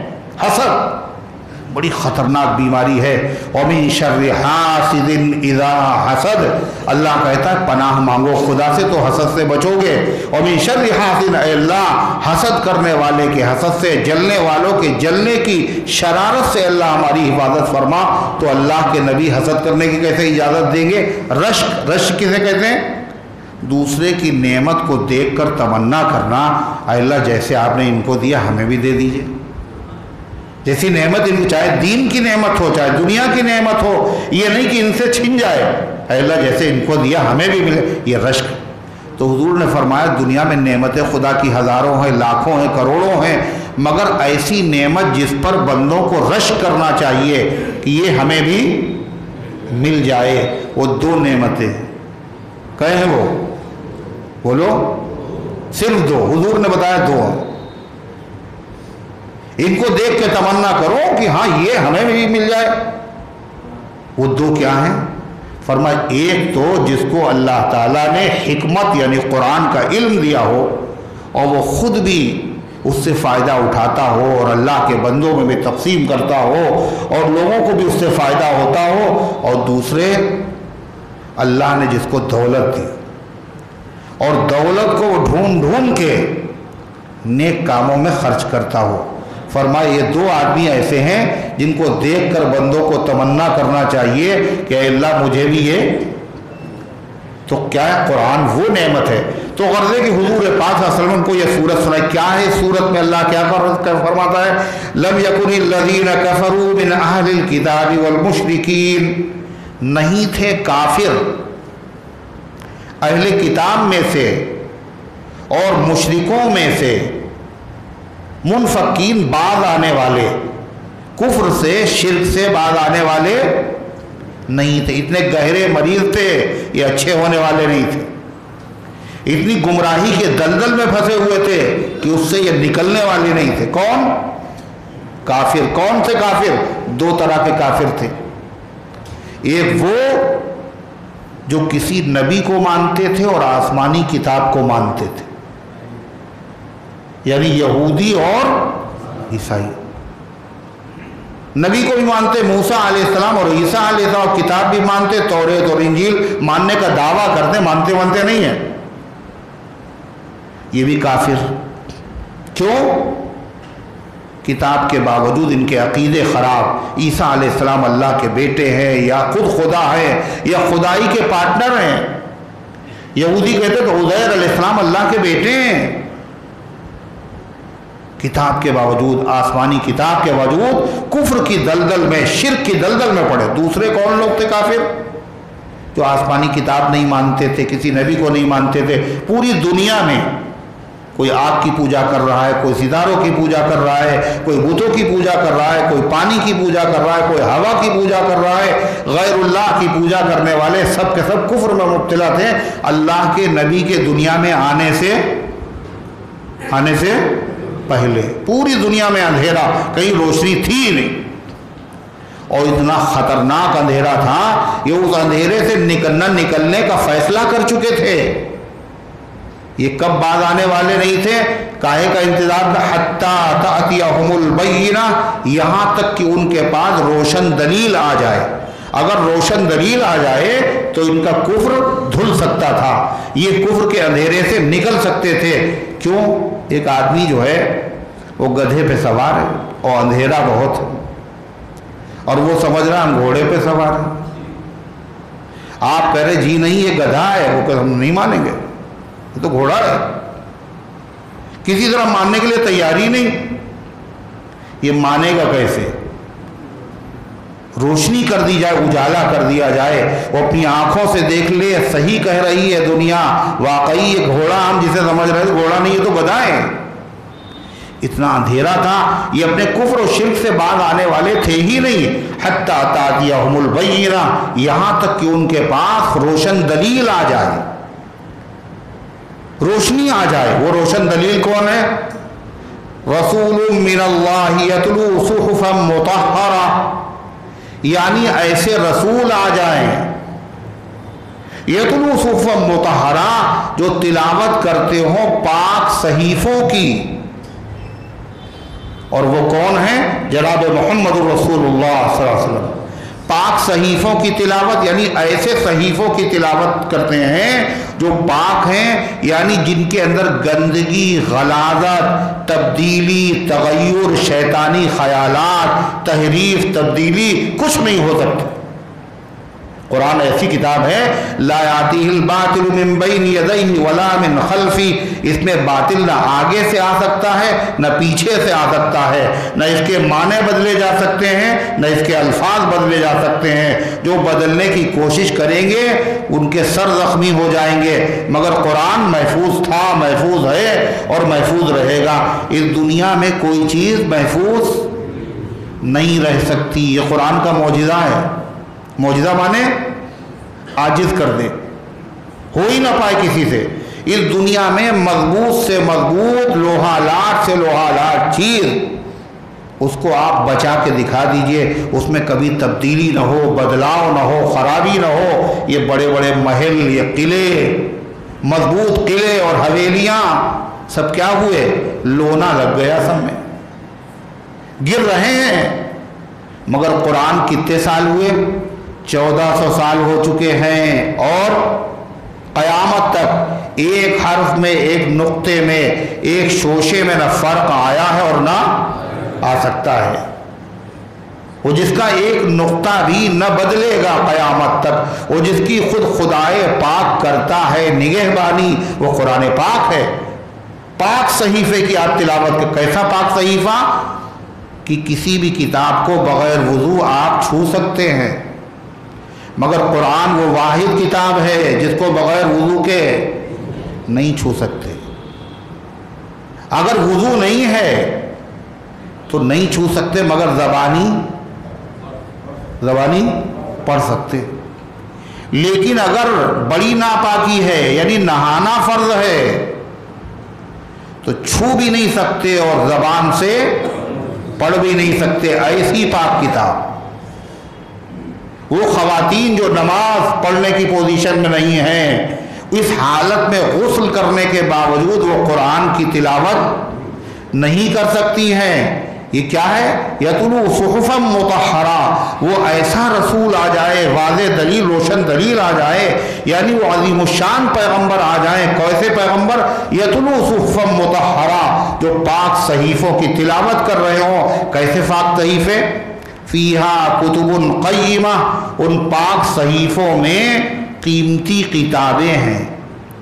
پاک صحیفوں میں قیمتی کتابیں ہیں۔ صحیفہ کسے کہتے ہیں؟ یعنی ایسی کتاب جس میں کچھ لکھا ہو۔ ایک صحیفہ، صحیفے بہت سارے، تو قرآن تو ایک ہی ہے۔ کہا قرآن ایک ہے مگر اس میں سورتیں کتنی ہیں؟ کتنی ہیں بھائی؟ سوچ رہے ہیں، گنی تو ہے نہیں کبھی۔ قرآن کی سورتیں کتنی ہیں؟ ہاں بھائی ماشاءاللہ کتنی؟ 100 ہے؟ کوئی 17 بتا رہا؟ 114 صورتیں۔ قرآن کی ہر سورت ایک کتاب کے درجے میں ہے، ہر سورت ایک کتاب کے برابر۔ فیہا کتب قیمہ، جس میں قیمتی مضبوط کتابیں لکھی ہوئی ہیں۔ یا فیہا کتب قیمہ کا مطلب یہ ہے وہ قرآن ایک ایسا صحیفہ، ایک ایسی کتاب ہے، جتنی آسمانی کتابیں اللہ نے نازل فرمائی ہیں، ان تمام آسمانی کتابوں کا خلاصہ اور کریم اور مغز اگر کسی کتاب میں ہے، وہ کون سی کتاب میں ہے؟ قرآن پاک پہ۔ کتنی کتابیں اللہ نے نازل فرمائی؟ 104۔ کتنی؟ 104۔ 100 صحیفے اور 4 کتابیں۔ صحیفہ چھوٹی کتاب کو کہتے ہیں اور کتاب بڑی کتاب کو کہتے ہیں۔ 4 بڑی بڑی کتابوں کے تو نام تو سب کو معلوم ہے نا؟ سب کو معلوم ہے؟ ہاتھ اٹھائیے، جن کو معلوم ہو وہی اٹھائیں۔ توریت، انجیل، زبور، قرآن پاک۔ صحیفے 100۔ 50 صحیفے حضرت شیس علیہ السلام پر، 10 صحیفے حضرت آدم علیہ السلام پر۔ کتنے ہو گئے؟ 30 صحیفے حضرت ادریس علیہ السلام پر۔ کتنے ہو گئے؟ گن بھی نہیں پا رہے ٹھیک سے۔ باقی صحیفے کون سے؟ فی صحف ابراہیم و موسیٰ، ابراہیم کے صحیفے اور موسیٰ علیہ السلام پر نازل ہونے والے صحیفے۔ توریت کے علاوہ اور بھی ان کو کتاب دی گئی تھی چھوٹی سی۔ تو غرضے کی یہ کتابیں کیا ہیں؟ دین القیمہ، یہ کتب القیمہ، یہ قیمتی کتابیں ہیں۔ ان سب کے خلاصے اگر کسی کتاب میں ہے، وہ کون سی کتاب ہے؟ قرآن پاک۔ اور پورے قرآن کا خلاصہ سورہ فاتحہ۔ 104 کتابوں کا خلاصہ ایک کتاب میں، قرآن پاک میں، اور پورے قرآن کا خلاصہ سورہ فاتحہ میں۔ اسی لیے کہا ہر نماز میں فرض، سنت، واجب، نفل، ہر نماز میں کیا پڑھو گے؟ سورہ فاتحہ۔ یہ پورے قرآن کھولا، اس کو قرآن عظیم کہا۔ قرآن وَلَقَدْ آتَيْنَاكَ سَبْعًا مِّنَ الْمَثَانِي وَالْقُرْآنِ الْعَظِيمِ۔ اے پیغمبر، ہم نے آپ کو 7 ایسی آیتیں دی ہیں جو بار بار پڑھی جاتی ہیں۔ قرآن کی وہ 7 آیتیں جو بار بار پڑھی جاتی ہیں، وہ کون سی ہیں؟ سورہ فاتحہ۔ والقرآن العظیم، ہم نے آپ کو بڑا قرآن عطا کیا ہے۔ بڑا قرآن کیا؟ اس قرآن، یہ چھوٹا قرآن ہے؟ یعنی معنوی اعتبار سے، قیمت کے اعتبار سے بڑا قرآن دیا. بڑا قرآن کیا ہے؟ وہ جو 7 آیتیں وہی بڑا قرآن ہے. پورے قرآن پاک کا نچوڑ اللہ نے سورہ فاتحہ میں بیان کر دیا. تو یہاں تک کہ آ جائے ایسا رسول، بینہ روشن دلیل آ جائے، ایسا رسول آ جائے اللہ کی طرف سے جو پڑھتا ہو پاک صحیفے، فیہا کتب قیمہ، اور جس میں لکھی ہوئی ہوں مضبوط قیمتی کتابیں، یا جس میں لکھے ہوئے درست مضبوط مضامین. اللہ کہتا ان کا کفر ٹلنے والا نہیں تھا، یہاں تک کہ اللہ تعالیٰ نے اپنے آخری پیغمبر کو بھیج دیا اور اپنی آخری کتاب بھی نازل کر دی. تو اب تو ان لوگوں کا کفر ختم ہو جانا چاہیے تھا. ارے ہونا چاہیے تھا، نہیں ہونا چاہیے تھا. لیکن پھر بھی کچھ کا ختم ہوا اور کچھ کا نہیں ہوا. کچھ کا ختم ہوا، کچھ کا نہیں ہوا. جن لوگوں کا کفر ختم نہیں ہوا، اللہ فرماتا ایسا نہیں ہے کہ اندھیرا ہونے کی وجہ سے ان کو دکھائی نہیں دیا. ایسا نہیں ہے، بلکہ یہ ایسے ظالم ہیں کہ روشنی تو بہت تھی، بڑی تیز تھی، مگر ان ظالموں نے اپنی آنکھیں بند کر لی. اگر آدمی اپنی آنکھیں بند کر لے تو پھر تو سورج کا قصور ہے کہ سورج میں روشنی نہیں ہو، آنکھیں بند کیے. آنکھیں اگر ہیں بند تو پھر دن بھی رات ہے. آنکھیں اگر ہیں بند تو پھر دن بھی رات ہے. اس میں بھلا قصور ہے کیا آفتاب کا؟ اس میں سورج کا کیا قصور؟ تم نے خود ہی دیکھنا نہیں چاہتے. تو جو اہل کتاب تھے، یہود و نصارہ تھے، ان کی کتابوں میں لکھا ہوا تھا کہ آخری پیغمبر آنے والے، آخری کتاب نازل ہونے والی ہے. ان کی نشانیاں لکھی ہوئی تھیں، ان کی علامات لکھی ہوئی تھیں، اور باقاعدہ انہوں نے حضور پاک صلی اللہ علیہ وسلم میں وہ ساری علامتیں دیکھ بھی لی، پہچان بھی لی. بڑے ہونے کے بعد نہیں، آپ کے پیدا ہوتے ہی پہچان لیا یہی وہ آخری نبی ہے. مکے میں ایک یہودی کہنے لگا حل ولد المولود فی ہذہ اللیلہ، کیا کوئی بچہ اس رات میں پیدا ہوا؟ ربیع الاول کا مہینہ ہے، اسی میں حضور کی ولادت ہوئی ہے. تو کہنے لگا کیا آج کوئی بچہ پیدا ہوا ہے؟ تو لوگوں نے بتایا عبد المطلب کا پوتا پیدا ہوا. کہنے لگا دلونی علی بیتہ، مجھے ان کا گھر بتاؤ. وہ گھر بتا دیا گیا، وہاں پہنچا. کہنے لگا وہ بچہ ہم دیکھنا چاہتے. تو عبد المطلب نے جب دکھایا تو اس نے دیکھا، اور دیکھنے کے بعد فخر مغشیہ، بے ہوش ہو کے گر پڑا. حضور کو بچپن میں دیکھتے ہوئے، نومولود بچہ دیکھتے ہی بے ہوش ہو کے گر پڑا. جب اسے ہوش آیا تو کہنا خرجت النبوۃ من بنی اسرائیل، آج ہماری برادری بنی اسرائیل سے نبوت ختم ہو گئی. یہ تو اسماعیل علیہ السلام کے اولاد میں نبی آ گیا، اور ابھی تک جتنے نبی آئے تھے وہ حضرت اسحاق علیہ السلام کی اولاد میں تھے. چونکہ ہماری برادری کا یہ نبی نہیں ہے، اس لیے جاننے کے باوجود ہم ان کو مانیں گے نہیں. تو اللہ فرماتا ہے بعد میں روشنی کے بعد جنہوں نے نہیں مانا، وہ ایسا نہیں ہے کہ اندھیرے کی وجہ سے نہ مانا ہو، بلکہ انہوں نے عناد، ہٹ درمی، دشمنی کی وجہ سے نہیں مانا. اور ایسے لوگ کیا ہیں؟ کم مجرم ہیں، بڑے مجرم، بڑے مجرم. اللہ فرماتا ہے وما تفرق الذین اوتوا الکتاب، اور نہیں اختلاف کیا ان لوگوں نے جن کو کتاب دی گئی تھی. نبی کو ماننے میں اختلاف نہیں کیا ان لوگوں نے جن کو کتاب دی گئی تھی. کتاب والے جو تھے پہلے سے انتظار کر رہے تھے آخری نبی آنے دو، اور آپ کے صدقے میں دعائیں مانگتے تھے، فتح کی دعائیں مانگا کرتے تھے، شدت سے انتظار کر رہے تھے. فلما جاءہم، جب آپ آ گئے، ما عرفوا، تو آپ کو ماننے سے انکار کر دیا. کس نے؟ سب نے نہیں.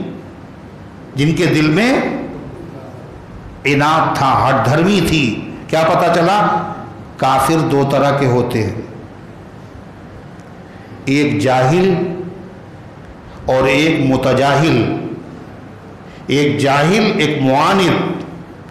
جاہل کہتے ہیں جو بیچارہ جانتا نہیں، جو جانتا نہیں ہے اگر اس کو بتا دیا جائے تو وہ ایمان لے آئے گا. لیکن جو معاند ہے، ضدی ہے، جو طے کر چکا ہے ہمیں ماننا نہیں ہے، تو ایسا شخص کا کفر بھی ختم نہیں ہوتا۔ آپ کو پتا ہے حضرت خواجہ اجمیری رحمۃ اللہ علیہ کو دیکھ کر ان کی تعلیمات سے کتنے لوگوں نے کلمہ پڑھا پتا ہے؟ 90 لاکھ لوگوں نے کلمہ پڑھا۔ کتنے لوگوں نے؟ کس کو دیکھ کے؟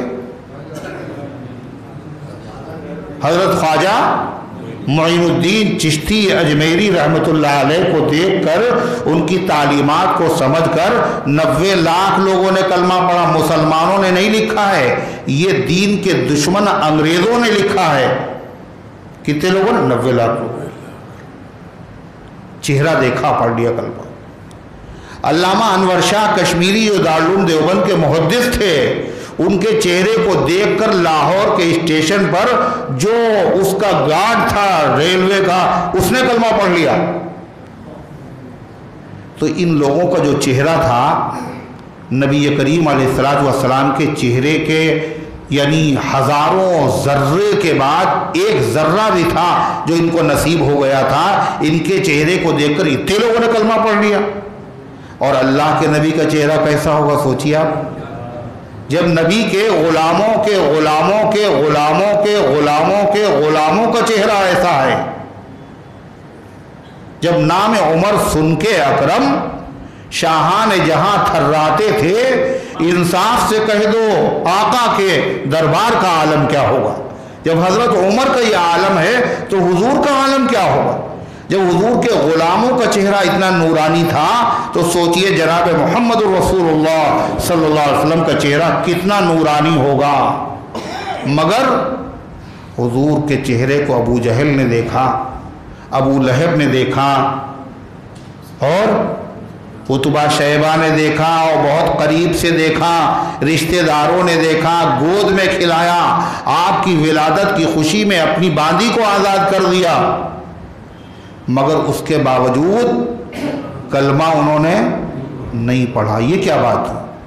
خواجہ اجمیری کو دیکھ کر اتنے لوگ مسلمان ہو جائیں اور نبی کا چہرہ معجزہ نہیں ہے، اس کو دیکھ کے کیوں نہیں مسلمان ہوئے؟ وجہ یہی ہے، یہ جو خواجہ اجمیری کو دیکھ کر مسلمان ہوئے یہ بیچارے جاہل تھے، ناواقف تھے، ان کو روشنی ملی، وہ روشنی میں اجالے میں آ گئے، اور جنہوں نے نبی کے چہرے کو دیکھا وہ معاند تھے، ضدی تھے، ہر دھرم تھے، جو یہ طے کر چکے تھے کہ آپ کا کلمہ ہمیں پڑھنا نہیں ہے۔ حضور صلی اللہ علیہ وسلم کے ایک پھوپھیزاد بھائی تھے، تو انہوں نے کہا محمد صلی اللہ علیہ وسلم اگر آنکھوں کے سامنے میرے آسمان پر سیڑھی لگا کے چڑھ جائیں اور ہم دیکھ لیں آپ کو جاتے ہوئے، اور وہاں سے آپ کتاب لے کر کہیں خط میرے نام کا، اور اترتے ہوئے دیکھ لیں، پھر بھی میں ان کا کلمہ نہیں پڑھوں گا۔ یہ کیا ہے؟ اناد ہے، ہر درمی ہے۔ انہوں نے مانا نہیں، اس کو کہتے ہیں جہود۔ کیا کہتے ہیں؟ جہود۔ عربی میں جہود کے معنی آتے ہیں زبان سے انکار کرنا اور دل سے اقرار کرنا۔ دل مان رہا ہے مگر زبان سے نہیں مان۔ وَجَحَدُوا بِهَا وَاسْتَيْقَنَتْهَا أَنفُسُهُمْ، انہوں نے انکار کر دیا حالانکہ ان کے دل اندر سے یقین کر رہے تھے۔ کہ ابو جہل نے نہیں کہا، تنہائی میں نہیں کہا محمد صلی اللہ علیہ وسلم اللہ کے سچے رسول ہیں، قرآن اللہ کا سچا کلام ہے، ابو جہل نے کہا، مگر کلمہ نہیں پڑھا۔ کیوں؟ دل میں طے کر چکا تھا ماننا نہیں ہے، ان سے مقابلہ ہی کرنا ہے۔ تو اسی طریقے سے اہل کتاب جو جانتے تھے، نبی کو پہچانتے تھے، ان کی کتابوں میں ذکر تھا، انہوں نے اگر نبی کا کلمہ نہیں پڑھا تو ایسا نہیں وہ قرآن پر ایمان نہیں لائے، بلکہ وہ اتنے ظالم ہیں کہ اپنی کتاب پر بھی ایمان نہیں لائے۔ جب ان کی کتابوں میں لکھا ہوا تھا تو ظاہر بات ہے حضور کو نہ ماننا، نہ توریت کو ماننا ہے، نہ انجیل کو ماننا ہے، نہ موسیٰ علیہ السلام کو ماننا ہے، نہ عیسیٰ علیہ السلام کو ماننا ہے۔ اللہ کے نبی کا انکار سب کا انکار ہے، سارے نبیوں کا انکار، ساری کتابوں کا انکار۔ ایسی روشنی سے کیا ہوتا ہے؟ اس سے کیا پتا چلا کہ روشنی چاہے جتنی تیز ہو، کتاب ہدایت ہو، سمجھانے والا بھی بہت عمدہ ہو، مگر اس کے باوجود ہدایت نہیں مل سکتی۔ ہدایت ملتی ہے تو صرف اللہ کی توفیق سے ملتی ہے۔ ابو طالب کے قصے نے حقیقت کھول کر رکھ دی۔ ابو طالب کے قصے نے حقیقت کھول کر رکھ دی۔ نہ ہو آنکھیں تو دل کی روشنی سے، گھر کی روشنی سے کچھ نہیں ہوتا۔ گھر میں روشنی ہے مگر اگر آنکھیں نہیں ہیں، ہم دیکھ نہیں پا رہے ہیں تو کیا ہوگا؟ محروم ہیں۔ اور باہر والے کہاں کہاں کے لوگ؟ حسن ز بصرہ، بلال الحبش، صہیب الروم۔ حسن بصرہ سے چلے آ رہے ہیں کلمہ پڑھنے کے لیے۔ بلال کہاں سے آئے تھے؟ حبش سے۔ اور سلمان کہاں سے آئے تھے؟ فارس سے۔ اور حضرت صہیب کہاں سے آئے تھے؟ روم سے۔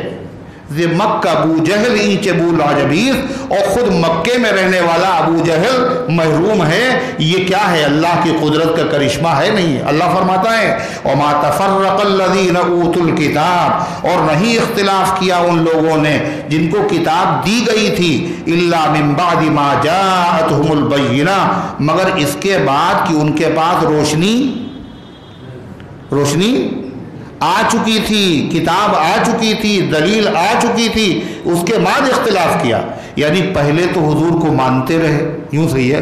بڑی عجیب بات ہے۔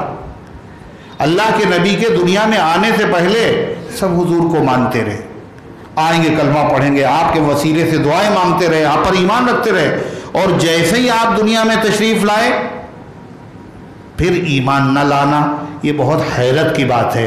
اللہ فرماتا ہے بعد میں جو ایمان نہیں لائے، ایسا نہیں ہے انجانے میں لا علمی کی وجہ سے نہیں لائے، بلکہ جان بوجھ کر مخالفت انہوں نے کی ہے۔ ایک مثال نہیں، 50 مثالیں۔ حضور پاک صلی اللہ علیہ وسلم کی زوج مطہرہ ہیں، ان کا نام ہے حضرت صفیہ۔ کیا نام ہے؟ ام المومنین ہیں، اور یہودیوں کے بڑے عالم حوی ابن اخطب کی بیٹی، بڑے عالم، یہودیوں کے بہت بڑے عالم۔ حضور پاک صلی اللہ علیہ وسلم کے نکاح میں آئیں بعد میں۔ وہ فرماتی ہیں جب اللہ کے نبی مدینے آئے تو میرا باپ اور میرے چچا دونوں نے کہا کہ چلو چل کے دیکھتے ہیں یہ وہی نبی ہے کیا جن کا ہماری کتابوں میں ذکر ہے؟ کہا یہ دونوں گئے، جانے کا انداز ان کے دوسرا تھا اور آنے کا انداز دوسرا تھا۔ جب گئے تو بڑے خوشی سے تھے، اور آئے تو میں نے دیکھا چہرے لٹکے ہوئے ہیں، چہرے بجھے ہوئے ہیں، بوجھل قدموں کے ساتھ آئے، اور آنے کے بعد ہم سے بات بھی نہیں کی، اور ایک کمرے میں دونوں بیٹھ گئے۔ میں نے کان لگائے سنا تو میرے چچا نے کہا میرے باپ سے کیا یہ وہی نبی ہیں جن کا ہماری کتاب توریت میں ذکر ہے، موسیٰ علیہ السلام نے جن کے صفات بیان کیے تھے؟ تو کہا میرے باپ نے کہا خدا کی قسم یہ وہی پیغمبر ہیں جن کا تذکرہ ہماری کتاب توریت میں ہے تفصیل سے۔ کہا پھر میرے چچا نے کہا کیا ارادہ ہے؟ ہیں تو وہی، ارادہ کیا ہے؟ تو میرے والد نے کہا العداوہ العداوہ الی یوم القیامہ، قیامت تک ان سے دشمنی رکھنا ہے، ان کو ماننا نہیں۔ اللہ اسی کو فرما رہا ہے، انہوں نے اختلاف نہیں کیا، مگر من بعد ما جاءتهم البینہ، ان کے پاس جب روشنی آ گئی تب انکار کیا۔ اور اللہ فرماتا اچھا انکار کیوں کیا؟ اللہ کے نبی نے کوئی ایسی بات کہی تھی جو ان کی کتابوں میں نہیں تھی، کوئی ایسی بات کہی تھی جو ان کے پیغمبروں نے نہیں بتائی تھی۔ اللہ کے نبی نے وہی باتیں امت کے سامنے رکھی ہیں جو کم و بیش 1,24,000 پیغمبروں نے رکھی، جو تمام آسمانی کتابوں میں تھا۔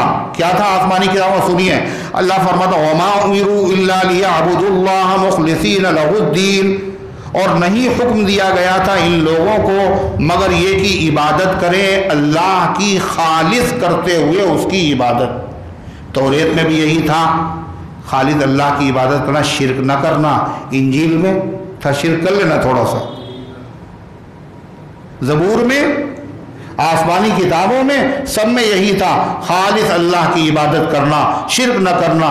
آدم علیہ السلام سے لے کر محمد الرسول اللہ صلی اللہ علیہ وسلم تک جو چیز ہمیشہ حرام رہی، کبھی حلال نہیں ہوئی اور قیامت تک کبھی حلال نہیں ہوگی، ان میں سے سب سے پہلی بنیادی چیز کیا ہے؟ اللہ تشرکوا بہ شیئا، اللہ کے ساتھ کسی کو شریک نہ کرنا، عبادت میں کسی کو شریک نہ کرنا۔ وہی تو اللہ کے نبی نے کہا تھا، تو ماننے میں کیا پریشانی تھی؟ اور کیا تھا؟ حنفاء، یکسو رہنا، یعنی ایک اللہ کی طرف متوجہ رہنا۔ یہ نہیں ہے ایاک نعبد و ایاک نستعین کہنا ہے اللہ تیری عبادت کرتے ہیں، تجھی سے مدد مانگتے ہیں، اور اس کے بعد پھر شام کو شامینہ شاہ کے مزار پہ پہنچ جانا اور کہنا بابا ہماری بگڑی بنا دیجیے۔ یہ کیا ہے؟ حنفاء، حنیف بن جانا، یکسو، درنگی چھوڑ دے، یک رنگ ہو جا، سراسر موم یا پھر سنگ ہو جا، کچھ نہیں، اللہ کے علاوہ کسی سے کبھی نہیں مانگنا۔ وَإِذَا سَأَلْتَ فَاسْأَلِ اللَّهَ وَإِذَا اسْتَعَنْتَ فَاسْتَعِنْ بِاللَّهِ۔ اللہ کے نبی اپنے چچا زاد بھائی حضرت عبداللہ ابن عباس سے فرما رہے جب مانگنا تو اللہ سے، مدد چاہنا تو اللہ سے مدد چاہنا، یہ فرما رہے۔ اللہ فرماتا ہے اور کیا تھا آسمانی کتابوں میں 104 کتابیں آئیں، اور کیا تھا اس میں؟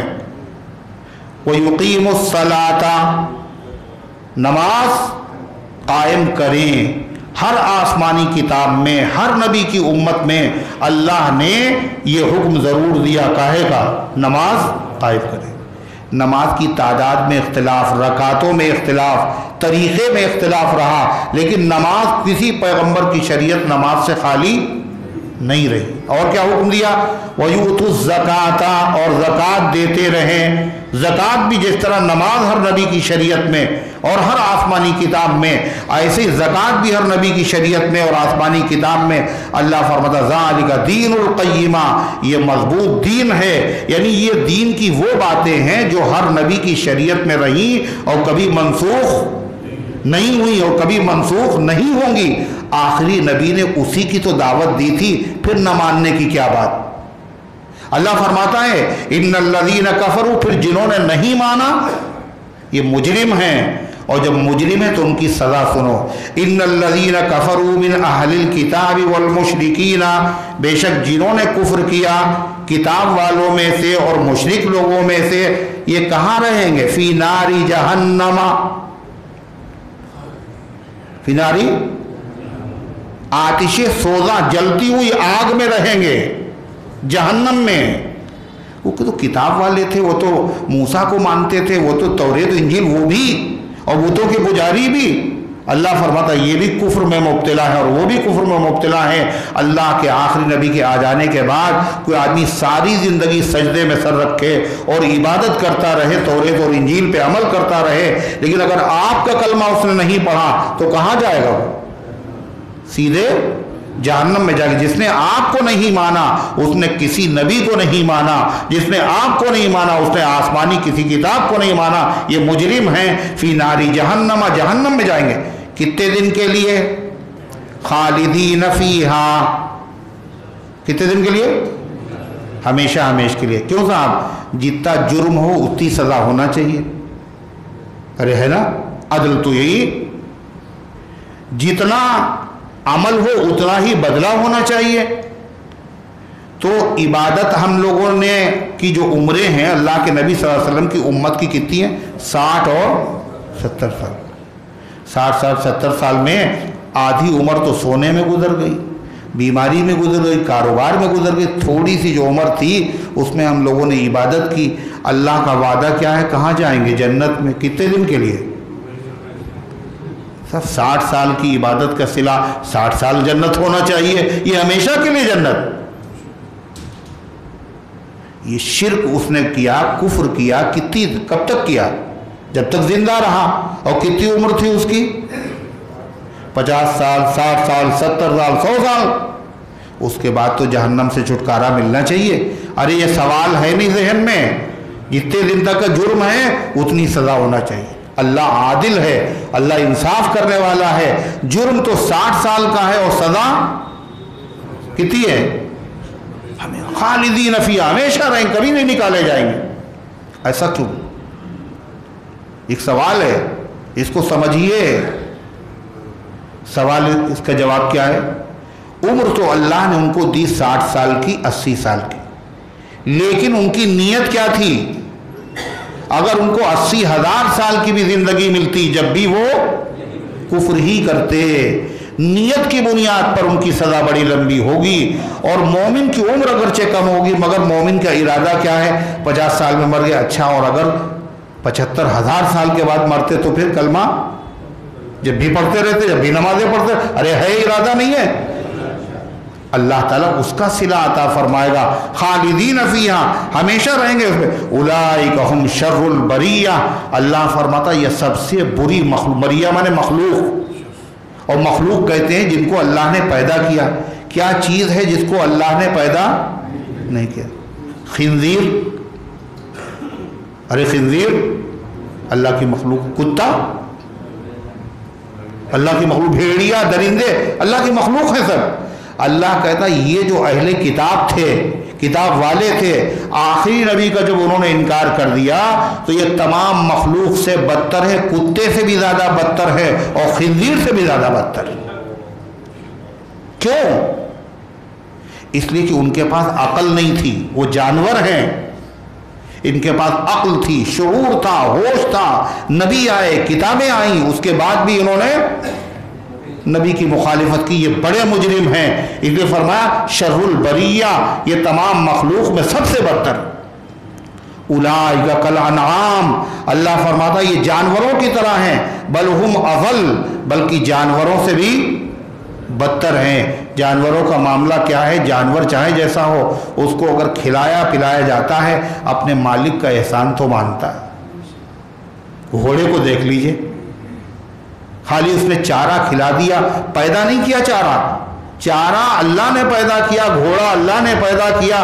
مالک نے کیا کیا؟ خدا کے پیدا کردے چارے کو، خدا کے پیدا کردہ گھوڑے کو کھلا دیا. جان دے دیتا ہے، صفوں میں گھس جاتا ہے. آ رہی ہے آگے سورت والعادیات ضبحا میں اس کا تذکرہ ہے. اور انسان کو دیکھو سر سے لے کر پیر تک، سر کے بالوں سے لے کے پیر کے ناخن تک اللہ کی نعمتوں میں ڈوبا ہوا ہے، اور اس کے بعد بھی ناشکری اور نافرمانی. اللہ فرماتا ہے ان الذین آمنوا وعملوا الصالحات، اور جو ایمان لائے اور جنہوں نے اچھے اچھے کام کیے. اچھے اچھے کام کون؟ اچھا کام کون سے؟ جو جی میں آئے وہ اچھا کام ہے. جس کو ہم اچھا سمجھیں وہ اچھا کام جی نہیں. اچھے کام کے لیے 2 شرطیں ہیں.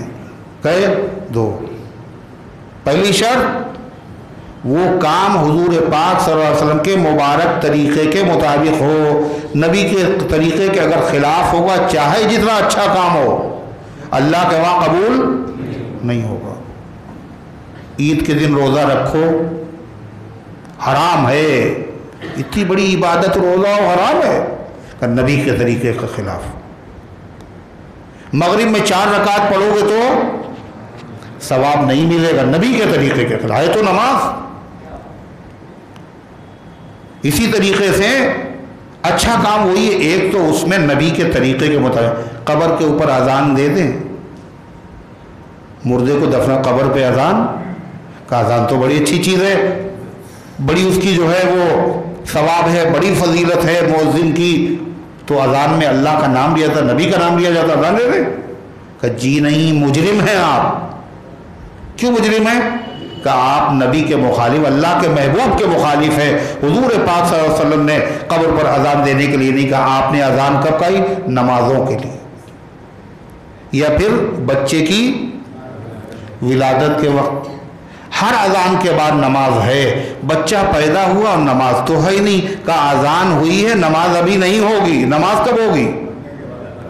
مرنے کے بعد ہو. پھر قبر میں لٹانے کے بعد اب کیا پھر سے پیدا ہوگا، پھر سے مرے گا؟ اب کیسی اذان؟ عید میں بڑا مجمع اور بقرعید میں بڑا مجمع، مگر عید کی اذان نہیں، بقرعید کی اذان نہیں. کوئی صاحب کہنے لگے اگر اذان سعودی عرب کے کوئی امام اگر آئیں اور عید کی اذان کہیں تو سارے مسلمان کہیں گے ٹھیک، بہت اچھا. جی نہیں، چاہے جتنا مقدس آدمی ہو، نبی کے خلاف اگر کرے گا تو اللہ کے وہاں قبول نہیں ہے. تو ایک تو وہ عمل سنت کے مطابق، دوسرا عمل کیا ہے؟ وہ عمل جو ہے اللہ کی رضا کے لیے ہو.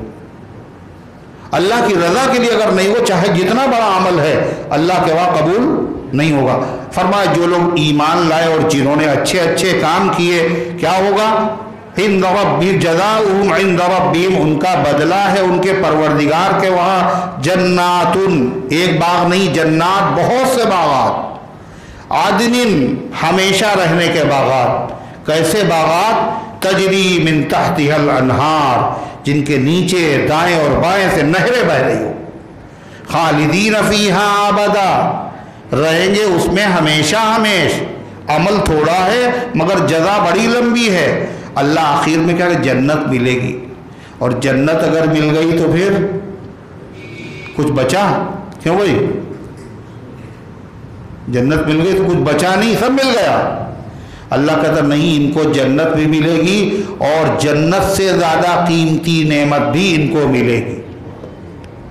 اللہ جنت سے قیمتی نعمت کیا ہے؟ بخاری شریف کی حدیث ہے، اللہ جنتیوں سے کہے گا یا اہل الجنہ، اے جنت والو، تو سب لوگ کہیں گے، ہم سب لوگ وہاں ہوں گے انشاءاللہ، سب لوگ سنیں گے، یا اہل الجنہ، اے جنت والو تمہیں کچھ چاہیے؟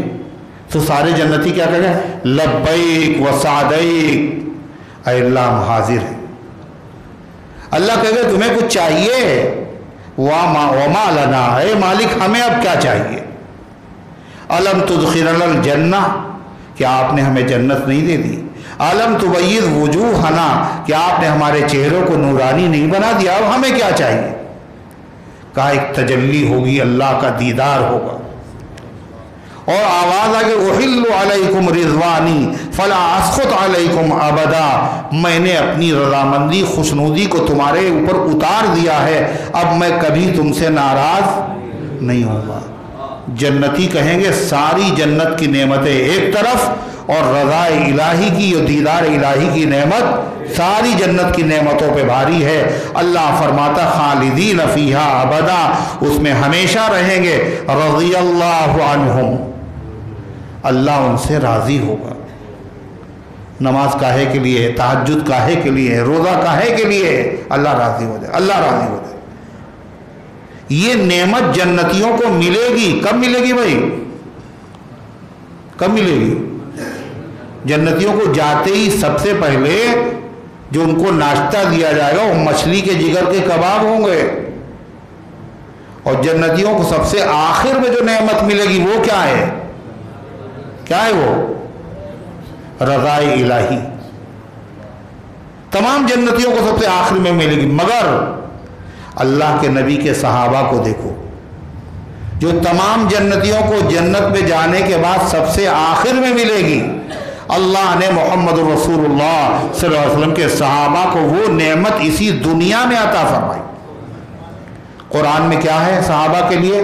رضی اللہ عنہم ورضوا عنہ، اللہ ان سے راضی ہو گیا، وہ اللہ سے راضی ہو گیا۔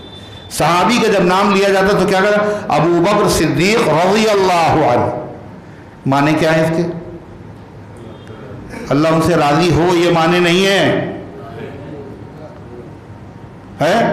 بڑے پیر صاحب رحمت اللہ علیہ، مانے اللہ بڑے پیر صاحب پر رحمت نازل کرے،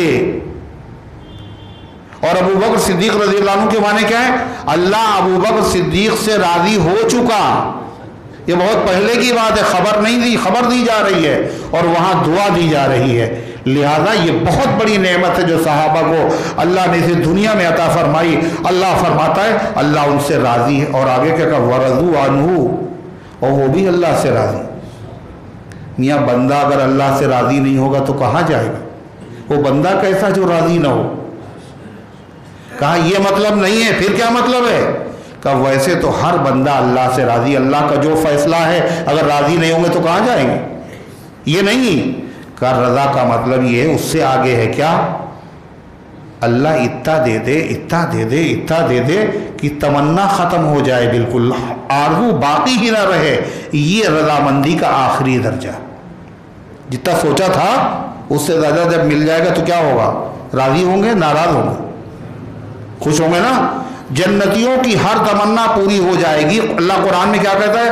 وَلَسَوْفَ يُعْتِيكَ رَبُّكَ فَتَرْضَىٰ، اے پیغمبر آپ کا رب آپ کو قیامت کے دن اتنا دے گا، اتنا دے گا، اتنا دے گا کہ آپ راضی اور خوش ہو جائیں گے۔ اور اللہ کے نبی نے کیا کہا؟ اذن لا ارضا وواحد من امتی فی النار، میں اس وقت تک راضی نہیں ہوں گا جب تک میرا ایک امتی جہنم میں پڑا رہے گا، میں راضی نہیں ہوں گا۔ میں کب خوش ہوں گا؟ جب میری ہر تمنا پوری ہو جائے۔ تو جنتیوں کی ہر تمنا پوری ہو جائے گی، ورضوا عنہ، وہ اللہ سے راضی ہو جائیں گے۔ اللہ فرماتا یہ کس کے لیے ہے جنت اور جنت کی نعمتیں؟ فرمایا ذالک لمن خشی ربا، یہ ہر اس شخص کے لیے ہے جو اپنے رب سے ڈرے۔ ڈرتا تو آدمی شیر سے بھی ہے، درندے سے بھی، چور سے بھی، ڈاکو سے بھی۔ اس کو عربی میں خشیت نہیں کہتے، عربی میں خشیت کہتے ہیں کسی کی عظمت کی وجہ سے اس سے ڈرنا، یعنی اپنا استاد ہے، اپنے پیر ہیں، یا اپنا افسر ہے جس کے انڈر میں کام کر رہے ہیں، چاہتے ہیں کہ یہ غصہ نہ ہو جائے، کہیں کسی بات پہ یہ خفا نہ ہو جائے، ایسا کام نہ کریں۔ اللہ فرماتا ہے جو اللہ تعالیٰ سے ڈرتا رہا، اللہ کی عظمت کا خیال کرتے کہیں اللہ ناراض نہ ہو جائے، کہیں اللہ غصہ، پوری زندگی اسی میں جس نے گزار دی، اللہ فرماتا اس کے لیے جنت کی نعمتیں تیار ہیں اور جنت کی نعمتیں اس کے استقبال کی منتظر ہیں۔ اللہ تعالیٰ ہم سب کو ان بدنوں میں شامل فرمائے، ان گزارشات کو قبول فرمائے، عمل کرنا۔ عائشہ خاتون کی طبیعت خراب ہے، آپریشن ان کا ہو رہا ہے، دعا کیجئے اللہ رحم فرمائے، ان کو شفا عطا فرمائے اور امت کے تمام مریضوں کو شفا۔ اللہم صلی اللہ علیہ وسلم۔ ربنا آتنا فی الدنیا حسنہ وفی الآخرۃ حسنہ وقنا عذاب النار۔ اللہم احفظنا من کل بلاء الدنیا وعذاب الآخرہ۔ اللہم ارحمنا بالقرآن العظیم، اللہم ارحمنا بالقرآن العظیم۔ اے اللہ ہم سب کو پر قرآن کی برکت سے رحم فرما۔ اے اللہ قرآن پاک کی دولت کی قدردانی کی توفیق عطا فرما، ہم سب کی حاضری کو اپنی رحمت سے قبول فرما۔ اے اللہ سننے کو سنانے کو قبول فرما، عمل کی توفیق عطا فرما۔ اے اللہ جنت والے کام کرنے کی توفیق عطا فرما، جہنم والے کام سے بچنا ہم سب کے لیے آسان فرما دے۔ اے اللہ جہاں کہیں تیرے بندے پریشان حال ہے، غیب سے ان کی مدد فرما۔ اے اللہ جو بیمار ہے ان سب کو شفا عطا فرما، جو حاجت مند ہے ان کی حاجتوں کو پورا فرما، جو غلط مقدمات میں ماخوذ ہیں عزت کے ساتھ ان کو بری فرما دے۔ اے اللہ عالم اسلام میں امن و امان قائم فرما۔ اے اللہ کورونا جیسی وبا اور تمام وباؤں سے پوری امت کی حفاظت فرما۔ اے اللہ جن لوگوں نے دعاؤں کے لیے کہا ہے یا ان کا ہم پر حق ہے یا وہ امید رکھتے ہیں، اے مالک ان سب کے نیک مقاصد میں کامیابی نصیب فرما۔ اے اللہ جو دنیا سے جا چکے ان سب کی مغفرت فرما، خاص طور سے مولانا عبدالعلی صاحب کی مرحومہ بہن کی مغفرت فرما اور امت کے تمام مرحومین کی مغفرت فرما۔ اے اللہ ہم سب کو اسلام پر زندہ رکھ، ایمان پر موت دے، ایمان والوں کے ساتھ حشر فرما۔ آمین یا رب العالمین۔ وصلی اللہ علی النبی الکریم برحمتک یا رحمت۔